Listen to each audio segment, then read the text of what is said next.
ជំងឺទាក់ទងនឹងជំងឺសត្វបក្សីទូទៅដែលកើតឡើងលើមាន់ទេគេថា common zoonotic disease ជំងឺដែលឆ្លងទៅលើបក្សីមានមួយគឺជាឈ្មោះ avian influenza ជំងឺផ្ដាសាយបក្សីជំងឺផ្ដាសាយបក្សីបង្កឡើងពី influenza avian បង្កឡើង H5 ឬក៏ H1 ហើយមានរោគសញ្ញាដូចជាបក្សីស្លាប់ភ្លាមបក្សីពិបាកដកដង្ហើមការហើមក្បាលនិងសេផលិតផលផលកម្មសុខភាពចុះហើយជំងឺនេះគឺមានដំណាំព្យាបាលទេតែអាចការព្យាបាលទៅដោយការធ្វើវ៉ាក់សាំងការធ្វើអនាម័យមុនពេលឆ្លងជំងឺទៅបាញ់ថ្នាំសម្បត្តិមេរោគជំវិញបរិវេណឡើងយ៉ាងចំដោយការពារជំងឺសំខាន់ហើយអំពើជំងឺដែលឆ្លងទៅលើមនុស្សតែមួយគត់គឺមើលដាសាយបក្សីឆ្លងពីមាន់ទៅលើមនុស្សហ្នឹងគឺវាឆ្លងអាចតាមរយៈយើងបរិភោគ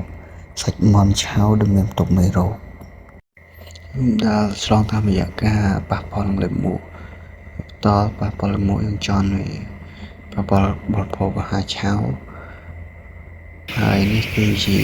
អាចឆ្លងតាមរយៈអ្នកចិញ្ចឹមកសិដ្ឋាននិងពេទ្យសត្វផងដែរអាចយើងចេញចូលទៅក្នុងរោងកសិដ្ឋានខាងអត្តពលលក្ខណៈអាកាសធាតុនៅក្នុងបក្សីហ្នឹងគឺសីតុណ្ហភាពឬក៏ high temperature ហ្នឹងដែលមានក្តៅពេកធ្វើឲ្យសត្វ stress បាត់បង់ចំណីអាហារ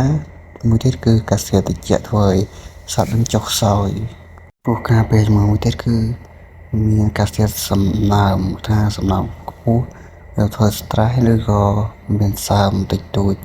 ឬក៏វាធ្លាក់ចុះធ្វើឲ្យខ្វះជាតិទឹក ventilation លំហូរខ្យល់ចេញចូលការពារកម្ដៅរងកម្ដៅឬក៏ជំនះសើមហើយនឹងអមញៈសំណងនឹងអមញៈការធ្លាក់ភ្លៀងជំងឺវីរុសហ្នឹងនៃមកហ្នឹងគឺមានការព្យាបាលដូចជាសារៈសំខាន់វាមិនមានករណីបណ្ដាជាក់លាក់ទេឬក៏ថាវីរុសហ្នឹងនៅក្នុងមាន់ពេលព្យាបាលតែងតែមានការគ្រប់គ្រងជាដើមតែប៉ុណ្ណោះហើយការគ្រប់គ្រងមានដូចជាការព្យាបាលគ្រប់គ្រងដោយផ្ដល់ឲ្យការសម្អាតទឹកឬនឹងអេលិចដែលក្នុងទឹកហ្នឹងគឺបន្ថែមវីតាមីនឬក៏វីតាមីន B complex A B C ហើយត្រូវមាននៅសីតុណ្ហភាពឬក៏បរិស្ថានដែលមានខ្យល់ចេញចូលល្អបានគ្រប់គ្រាន់ហើយមួយវិញទៀតគឺការដែលមិនផ្លាស់ទីសត្វឬក៏ដឹកជញ្ជូនសត្វនឹងឲ្យវាត្រឹមត្រូវនេះគឺជារោគសញ្ញានៃជំងឺផ្សេងនៅក្នុងបក្សីហ្នឹងគឺ Mycoplasma Salmonella Fulcrula ហ្នឹងអាសន្នរោគមិនដូចជា Mycoplasma គឺក្អកមានស្លេសនិងការហើមជារកាហើយនឹងមានការលាក់នឹងសម្គាល់រោគសញ្ញាប្រព័ន្ធផ្លូវដង្ហើម Salmonella ហ្នឹងគឺវារៈពោះសខ្សោយហើយមានការងប់ពោះវាពាក់ទងនឹងថ្លើមហើយនឹងរាបពោះសនឹងរោគសញ្ញាវាជាសំខាន់មួយទៀតសន្តិរោគមានងប់ភ្លាមជំងឺ full collar គឺជំងឺសន្តិរោគដែលមានរោគសញ្ញាងប់ភ្លាមរាកពោះបៃតងមានការហើមនៅមុខមាត់ហ្នឹងវាមានការហូរឈាមនៅពោះវៀនបាទសស្ដីនេះគឺជារោគសញ្ញាលើលេខមុខលើសត្វមាន់ហ្នឹងរោគសញ្ញាវាជំងឺខ្លះពោះរាកពោះលឿងហ្នឹងវាជាជំងឺកុកស៊ីយ៉ារាកឈាម